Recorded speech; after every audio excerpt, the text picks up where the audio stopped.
Hey guys, MTGX for Fun here, and today we're going to talk about building on a budget.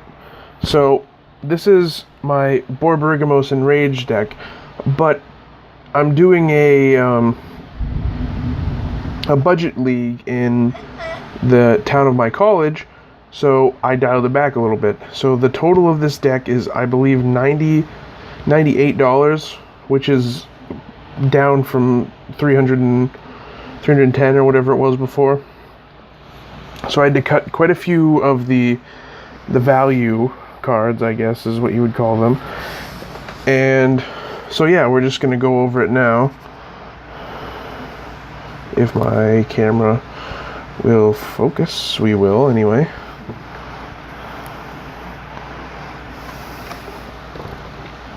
Okay, so Borboygamos Enraged is a 7/6 for 2 green, 2 red, and 4 colorless. He's a legendary creature Cyclops, and he has Trample. Whenever Borboygamos Enraged deals combat damage to a player, reveal the top 3 cards of your library and put all land cards revealed this way into your hand and the rest into your graveyard. Discard a land card, and Borboygamos Enraged deals 3 damage to target creature or player. So, this deck has a lot of interactions with that ability. So yeah, let's go straight to the deck list. So I cut a lot of the non-basic lands because that's where a lot of the value is coming from. So we have 1, 2, 3, 4, 5, 6, 7, 8, 9, 10, 11, 12, 13, 15, 16, 17 forests. Then we have, I think, 21 mountains. 2, 3, 4, 5, 6, 7, 8, 9, 10, 11, 12, 13, 14, 15, 16, 17, 20, 21, yep, 21 mountains. And the total for land in this deck is 42, by the way. Command Tower, obviously. Valakut the Mountain Pinnacle, that's why I have so many mountains, just because. Mirrored Landscape. Mirrored Landscape enters the battle. Oh yeah, probably should go over Valakut. Enters the battlefield tapped. Whenever a mountain enters the battlefield under your control, if you control at least 5 other mountains, Valakut, you may have Valakut the Molten Pinnacle deal 3 damage to target creature or player. Okay, Mirrored Landscape. Oh god, sorry guys. And if you can hear rumbling in the background, it is currently thundering and lightning out very, very badly. We have Mirrored Landscape. Mirrored Landscape enters the battlefield tapped. You tap it to add a generic or a colorless to your mana pool, and you pay 2, tap it, sacrifice Mirrored Landscape, search your library for up to 2 basic lands that share a land type, put them in the battlefield tapped, then shuffle your library. Blighted Woodland, tap for a colorless, or you can pay a green and 3 colorless, sacrifice Blighted Woodland, search your library for up to 2 basic land cards and put them in the battlefield tapped, then shuffle your library. So now we're going to move on to the creatures of the deck. So we have Mina and Den Wildborn. Mina and Den Wildborn. This is what the commander used to be. Mina and Den Wildborn is a 4/4 for 4 elf ally legendary creature. You may play an additional land on each of your turns. Return a land you control to its owner's hand. Target creature gains trample until end of turn. So it just lets you give creatures trample, basically. Wildfield Scarecrow, not a very good card, but in this deck it works. And like I said before, this is a budget deck, so I had to make some cuts. So Wildfield Scarecrow is a 1/4 for 3 artifact creature Scarecrow with Defender. You pay 2, sacrifice him, search your library for up to 2 basic lands, reveal them, and put them into your hand, then shuffle your library. So it lets me restock my hand so I can throw more lands with Borboygamos. Burnished Heart is a 2/2 for 3, pay 3, sacrifice it, search your library for up to 2 basic land cards, put them in the battlefield tapped, then shuffle your library. Solemn Simulacrum, it's awesome. I love Invader Zim, and Gur is definitely my favorite character, so when somebody offered this, I was super stoked. So, Solemn Simulacrum is a 2/2 for 4. When Solemn Simulacrum enters the battlefield, you may search your library for a basic land card and put it in the battlefield tapped, then shuffle your library. When Solemn Simulacrum dies, you may draw a card. So he's just really good. Ulamog, the Ceaseless Hunger. This is one of the expensive cards that you could probably switch out if you really wanted to, but this gives the deck a lot of power. So Ulamog the Ceaseless Hunger is a 10/10 for 10. When you cast Ulamog the Ceaseless Hunger, exile 2 target permanents. And he is indestructible, and whenever Ulamog attacks, defending player exiles the top 20 cards of his or her library. So it's just really good. And then one of the other expensive cards is Ulamog the Infinite Gyre. It's a 10/10 for 11. When you cast Ulamog Infinite Gyre, destroy target permanent, and he's also indestructible. And he has Annihilator 4, which means whenever he attacks, defending player has to sacrifice 4 permanents. In this case, if at Annihilator 2, they'd have to sacrifice 2 permanents. And this is before damage is dealt. It's as soon as he attacks. And then when Ulamog is put into the graveyard from anywhere, its owner shuffles his or her graveyard into his or her library, including Ulamog. Then we have Ember Swallower.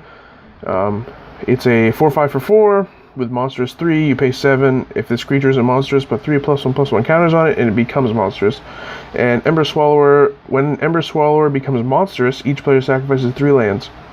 So, really good card in this deck because I'm going to be way ahead of everybody, and it's going to cripple them.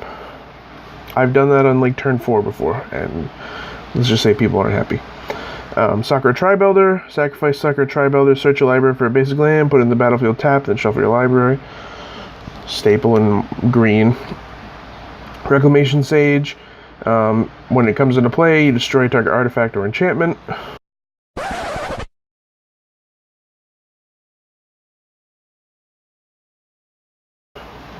Ramanep Excavator, it's Crucible of Worlds on a creature, so you can play lands from your graveyard.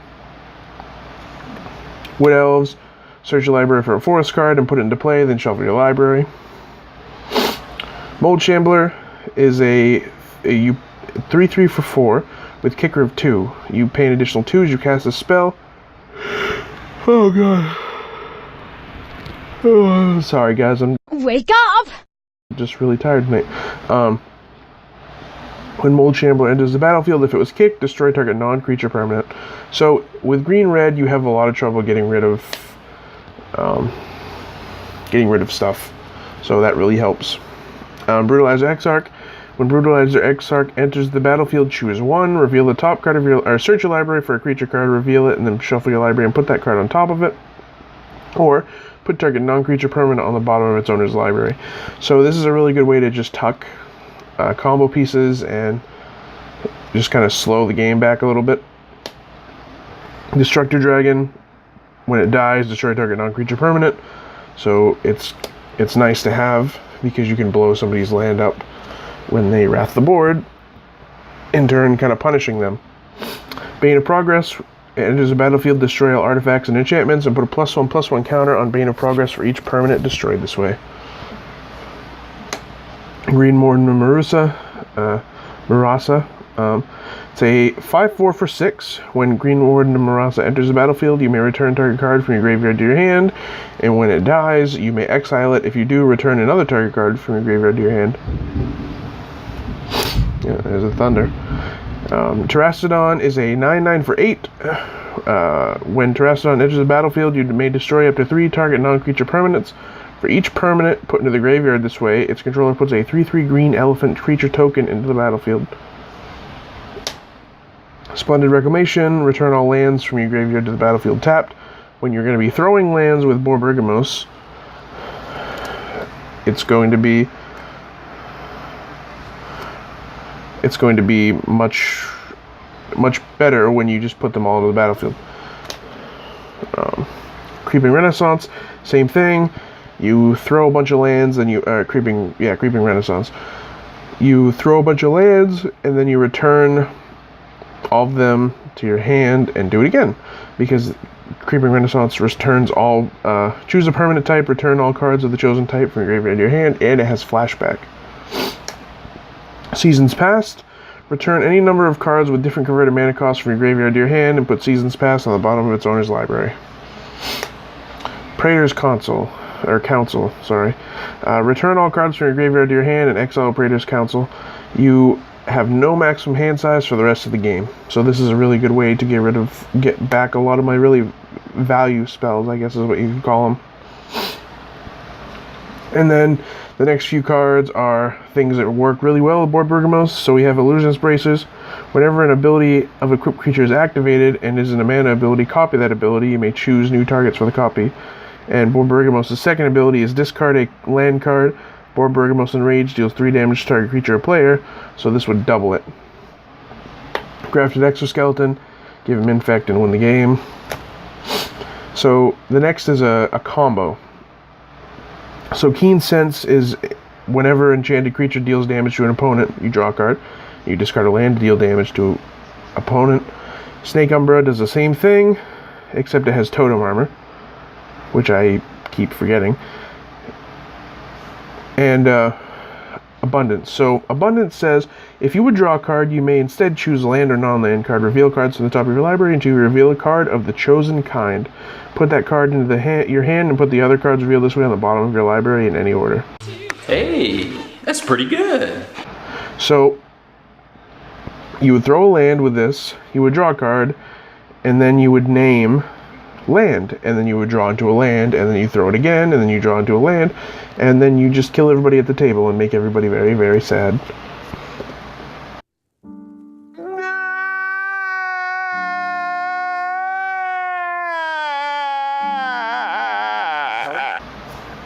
Then we have Armillary Spear. You pay 2, sacrifice it, search your library for up to 2 basic lands, reveal them, put them in your hand, then shuffle your library. So again, it's a way to get basic lands in your hand. Soul Ring, add 2 colorless mana. Worn Power Stone comes into play tapped, add 2 colorless mana. Hedron Archive adds 2 colorless mana, or you can pay 2 colorless, sacrifice Hedron Archive, and draw 2 cards. Crop Rotation is a good way to get Valakut cut out, and it's instant speed, so it's pretty nice. Nature's Lore gets a forest card and puts it directly into play. So this card is good in this deck, but if you're playing a deck with multiple colors that has green, this is really good too, because you can get fetch lands and dual lands and all those. Sylvan Scrying, and it's pretty much just another way to get Valakut. Farseek. This used to be much better. I might actually take this out and put in a Rampant Growth, which would make more sense. But, you know. Colony Heart Expedition. Landfall. Whenever a land enters a battlefield under your control, you may put a quest counter on Colony Heart Expedition. Remove 3 quest counters from it and sacrifice it. Search your library for up to 2 basic land cards and put them in the battlefield tapped, then shuffle your library. Kodama's Reach. 1 into your hand, 1 into play tapped. Cultivate, 1 into your hand, 1 into play tapped. Harrow, in addition to play Harrow, you sacrifice a land, search your library for 2 basic land cards and put them in the battlefield, then shuffle your library. Journey to Discovery, you can choose 1, search your library for up to 2 basic land cards, reveal them, put them into your hand, then shuffle your library. You can play 2 additional lands this turn, and then you can entwine for 3, which means you can choose both. Explosive Vegetation, search for 2 basic lands, put them into play tapped. Skyshroud Claim, search your library for 2 forest cards and put them into play tapped, then put them into play and shuffle your library. Seek the Horizon, search your library for 3 basic lands and put them into your hand and shuffle your library. This is really good with Borboygamos. It's really, really terrible in every other scenario. There's so many better cards, even Peregrine or whatever it is from, I think, Khans of Tarkir. You search for, it does the same thing as Cultivate. You search for 2 basic land, put 1 into your hand, and put 1 into play tapped, and then you scry 2 or scry 1. That's better than Seek the Horizon. This is Renewal. Search for up to 3 basic lands, put them in the battlefield tapped, then shuffle your library. You gain 7 life. Hull Breach. Destroy target artifact, or destroy target enchantment, or destroy target artifact and target enchantment. It's really good. Scour from Existence, exile a permanent. Beast Within, destroy a target permanent. Its controller gets a 3/3 green beast. Crozen Grip, it has split second, so as long as this spell's on the stack, which means you cast it, players can't cast spells or activate abilities that aren't mana abilities. So basically it's an uncounterable destroy target artifact or enchantment. Bramble Crush, destroy target non-creature permanent. Rain of Thorns, choose one or more. Destroy target artifact, destroy target enchantment, and or destroy target land. So that card's kind of a blowout card if somebody does something you don't like. Desert Twister is just a destroy target permanent. Vandal Blast, destroy target artifact you don't control, and you can overload it for 4, replacing every instance of target with each. So instead it would be destroy each artifact you don't control. Primitive Justice, I got this in one of my Alliance openings, and it's actually not a bad card. So you pay 2 and destroy target artifact, and then destroy target artifact for each red and colorless that you pay in addition to its casting cost, and then destroy target artifact and gain 1 life for each green and 1 colorless you pay in addition to its casting cost. So it's pretty much destroy target artifact with replicate. Burning of Genie, destroy 4 lands you control, then target opponent destroys 4 lands he or she controls, and then Burning of Genie deals 4 damage to each creature. So this card's really good because I'm going to be way ahead on lands, and it's going to blow somebody out. Blasphemous Act costs 1 less for each creature on the battlefield, and it deals 13 damage to each creature. Harmonize, draw 3 cards. From Beyond, it has no color, it has Devoid. At the beginning of your upkeep, put a 1/1 colorless Eldrazi Scion creature token into the battlefield, and it has sacrifice this creature, add a colorless to your mana pool. And you can pay a green and a colorless, sacrifice From Beyond, search your library for an Eldrazi card, reveal it, and put it to your hand, then shuffle your library. So this is pretty much a ramp spell and a tutor for the Eldrazi. And then Dictator of the Twin Gods is the last one. This card's last because it's really good. So, let me see if I can get it to focus on both cards. Okay, so Borboygamos says you discard a land, deal 3 damage to target opponent, target creature or player, sorry. And this says whenever a source would deal damage to a permanent or player, it deals double that damage to that permanent or player instead. So you'll have to throw half as many lands to kill somebody, which is pretty nice. So yeah, this is my first budget deck, I guess you could call it, and I hope you guys like it. So I want to just show you guys the stuff that's in the background here, just because. So we've got my really awkward. Are they supposed to be cut like that? Because I don't understand it. And then we've got the Grave Titan art and Maelstrom Wanderer. So yeah, that's pretty cool. Anyways, thank you guys so much for watching. If you liked what you saw, subscribe, share, like the video. It really helps me out a lot. Yeah, follow me on Twitter at MTGDecks for fun, Facebook MTGDecks for fun, and MTG Amino, which is a really cool app for everything Magic. MTG Decks for fun is obviously my username. Thank you guys so much for watching. Love you.